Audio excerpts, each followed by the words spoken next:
నేను ఈరోజు జనసేన సోదరుడు చలమశెట్టి రమేష్ గారి జన్మదినం సందర్భంగా చెప్పండి సార్. హనుమాన్ జంక్షన్ రావడం జరిగింది.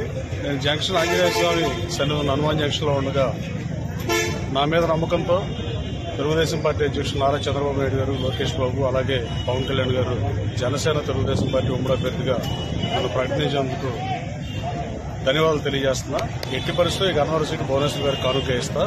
గన్నవరం ప్రజలు ఆదరించి అభిమానిస్తారని, నాకు అన్యాయం జరిగిన ఉద్దేశంతో గన్నవరం నుంచి శాసనసభ ఇస్తారని జగన్మోహన్ రెడ్డికి ఛాలెంజ్ చేశా. ఎట్టి పరిస్థితుల్లో నా గన్నవరం ప్రజలు అన్యాయం చేయాలని భావిస్తూ గన్నవరం ప్రజలు అత్యధిక మెజార్టీతో నన్ను గన్నవరం నుంచి శాసనసభ పంపిస్తారని మనస్ఫూర్తిగా నమ్ముతున్నా. ఆ దేవుడు ఆశీస్సుతో, గన్నవరం నుంచి ప్రజల ఆశీస్సుతో అసెంబ్లీకి వెళ్తానని ఆశిస్తున్నాను.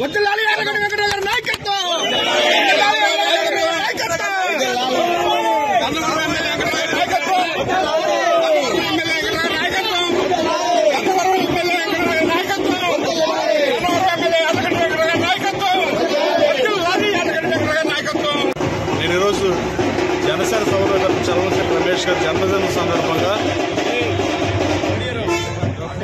చెప్పండి సార్. హనుమాన్ జంక్షన్ రావడం జరిగింది. నేను జంక్షన్ ఆంజనేయ స్వామి సన్నిధిలో హనుమాన్ జంక్షన్ లో ఉండగా నా మీద నమ్మకంతో తెలుగుదేశం పార్టీ అధ్యక్షులు నారా చంద్రబాబు నాయుడు గారు, లోకేష్ బాబు, అలాగే పవన్ కళ్యాణ్ గారు జనసేన తెలుగుదేశం పార్టీ ఉమ్మడి అభ్యర్థిగా నన్ను ప్రకటించేందుకు ధన్యవాదాలు తెలియజేస్తున్నా. ఎట్టి పరిస్థితుల్లో గన్నవరం సీటు భువనేశ్వర్ గారికి కానుక ఇస్తా. గన్నవరం ప్రజలు ఆదరించి అభిమానిస్తారని, నాకు అన్యాయం జరిగిన ఉద్దేశంతో గన్నవరం నుంచి శాసనసభ ఇస్తారని జగన్మోహన్ రెడ్డికి ఛాలెంజ్ చేశా. ఎట్టి పరిస్థితుల్లో నా గన్నవరం ప్రజలు అన్యాయం చేయాలని భావిస్తూ గన్నవరం ప్రజలు అత్యధిక మెజార్టీతో నన్ను గన్నవరం నుంచి శాసనసభ పంపిస్తారని మనస్ఫూర్తిగా నమ్ముతున్నా. ఆ దేవుడు ఆశీస్సుతో, గన్నవరం నుంచి ప్రజల ఆశీస్సుతో అసెంబ్లీకి వెళ్తానని ఆశిస్తున్నాను.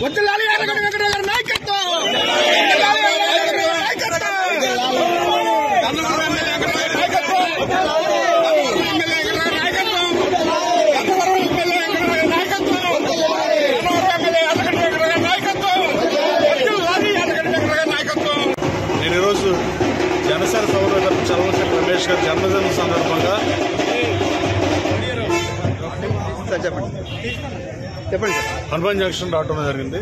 నేను జంక్షన్ ఆంజనేయ స్వామి సన్నిధిలో హనుమాన్ జంక్షన్ లో ఉండగా నా మీద నమ్మకంతో తెలుగుదేశం పార్టీ అధ్యక్షులు నారా చంద్రబాబు నాయుడు గారు, లోకేష్ బాబు, అలాగే పవన్ కళ్యాణ్ గారు జనసేన తెలుగుదేశం పార్టీ ఉమ్మడి అభ్యర్థిగా నన్ను ప్రకటించేందుకు ధన్యవాదాలు తెలియజేస్తున్నా.